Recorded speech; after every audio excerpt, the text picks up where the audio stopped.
people who have gone to work for NASA or Caltech or any other scientific or learning institution. And, well, even the medical field, for example, I can even tell you one story where DeForest Kelley was told that a young man became a doctor all because of Dr. McCoy himself and his compassion towards others and treating others.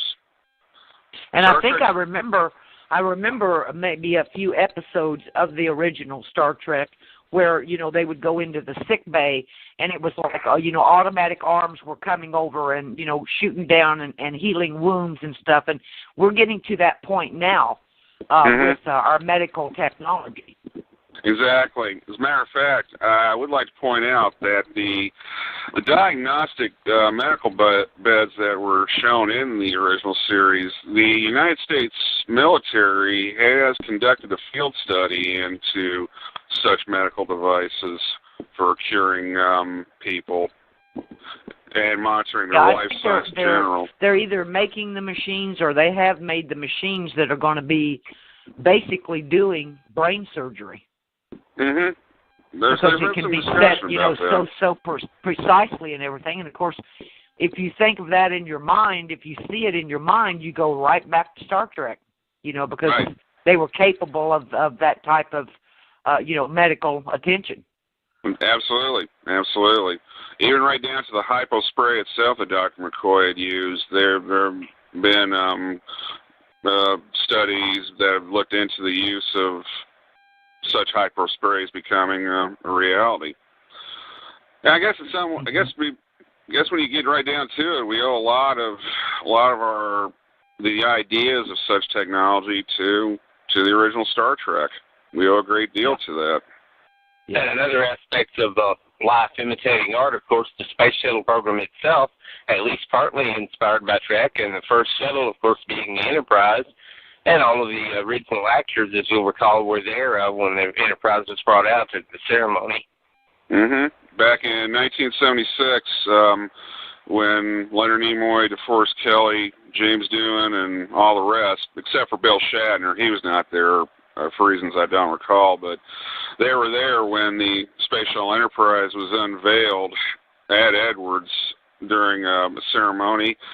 And what's interesting is that the name for the shuttle came from all the fans writing letters to President Gerald Ford at the time, and as I recall, NASA, saying we want our first spacecraft named after the Enterprise. And that's what they got. A very historical day. A lasting cultural imprint that continues today and will continue onward, no doubt. Absolutely. Absolutely. I think Star Trek really has been a powerful motivator in all types of fields, be it science, medicine, technology, right down to even arts and entertainment. It really has been a very powerful motivator and inspiration, and it has inspired many to create wonderful things and inspire the imagination. For lack of a better description, it inspires to cultivate our mind and develop our intellects for the good of everybody in the world. Whoopi Goldberg was inspired by Lieutenant Uhura, and if you recall the story, you might, Christopher, recount for us the experience where NICHELLE Nichols met Martin Luther King at a cocktail party and a little exchange that they had. This was during Star Trek's first season, and NICHELLE Nichols, for reasons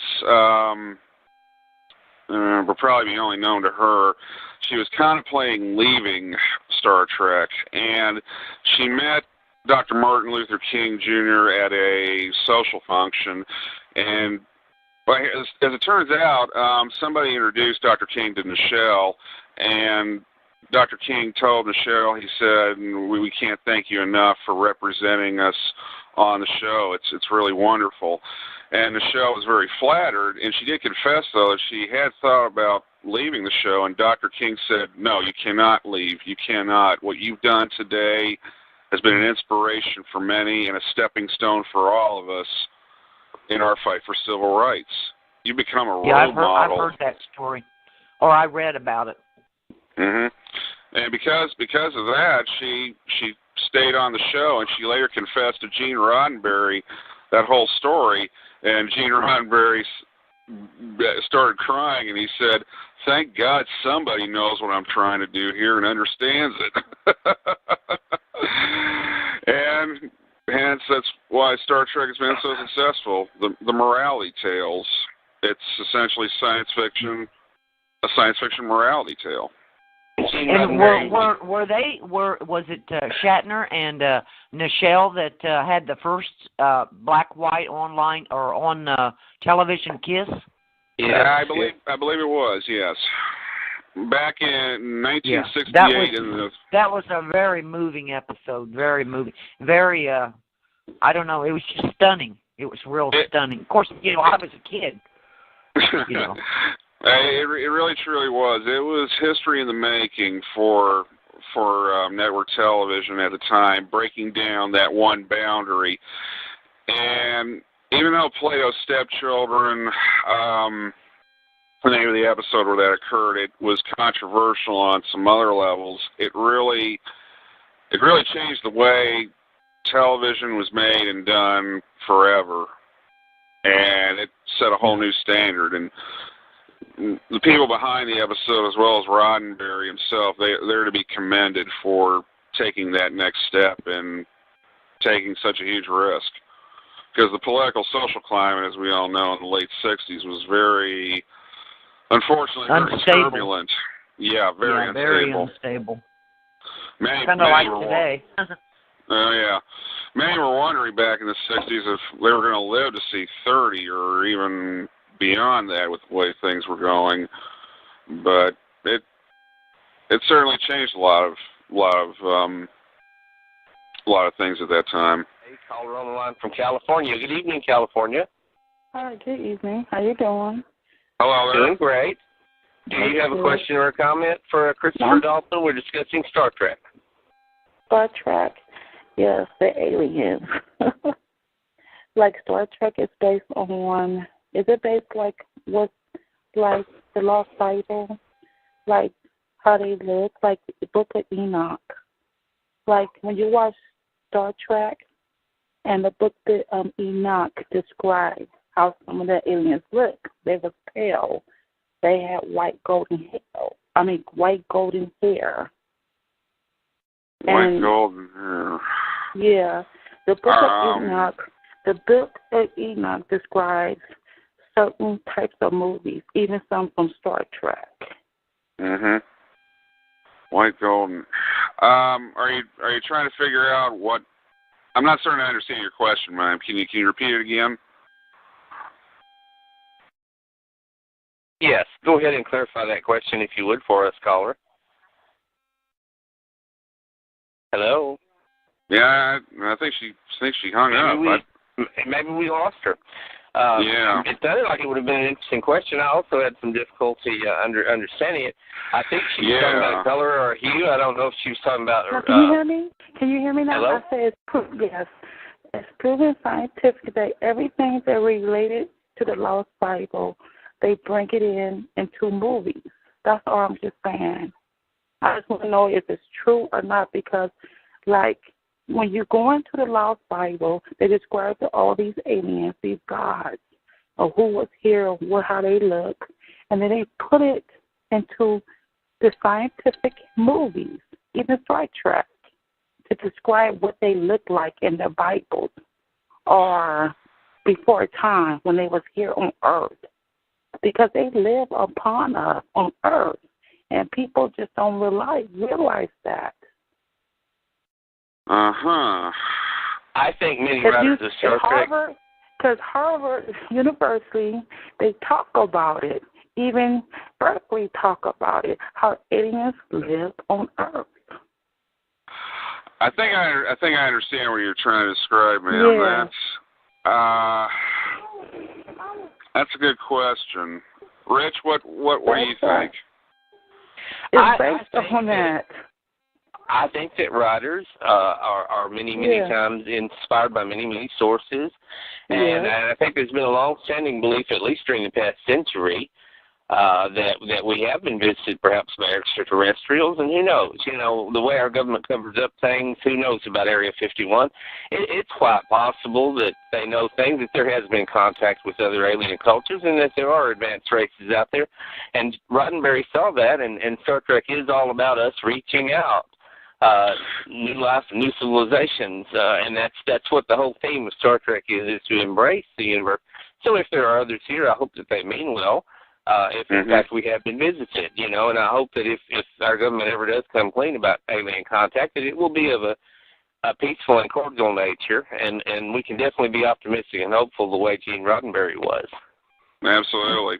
What you just mentioned, though, in the episode "Who Mourns for Adonis," as well as the animated episode "How Sharper Than a Serpent's Tooth," the concept of extraterrestrials visiting Earth before an Earth's past had been addressed in those two, and both dealt with that topic very, very brilliantly, I might add, in terms of I guess you could say how such aliens created such various mythologies after having visited Earth in general, and how they could have influenced cultures and so on and so forth. Assignment Earth even addresses the idea of alien intervention in modern times with Gary 7, you know, and that's also something very, very interesting. Yep, absolutely. The concept from Assignment Earth, the idea that extraterrestrials have visited Earth in order to protect Earth, if not help mankind evolve for the better and become a more mature species. It's an interesting concept, one that was even addressed in the science fiction classic, The Day the Earth Stood Still.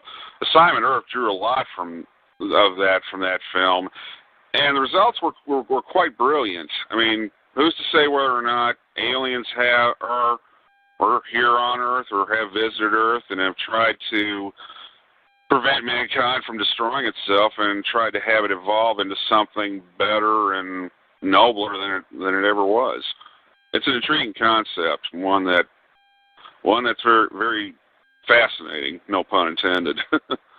and Roddenberry certainly has given us an optimistic vision of the future that I hope all of us can hang on to. Absolutely. Especially in these times we live in, hopefully such a future will happen. Hopefully it'll help improve the social political climate of the world, if not improve mankind, improve it for the better. I mean, we live in a very violent world right now, and there is a day that goes by that we're dealing with such problems on such levels, and hopefully many years, if not many centuries from now, things will get better for all of us. And hopefully Star Trek will continue to point us in the right direction. And Christopher, as our caller from Illinois has left and California has also hung up, I want to thank you very much on that optimistic note for being a guest again tonight. And Christopher, I'd like to have you back again in the future. Thanks, I like that. And thanks for having me back on. I enjoyed our show tonight. I look forward to our next one. And I'd also like in conclusion, wish everybody, every Star Trek fan, a happy 50th anniversary in the celebration of Gene Roddenberry's original Space Odyssey. And as Spock would say, live long and prosper. Absolutely. May you all live long and prosper. Good evening, all. Good night. Good night.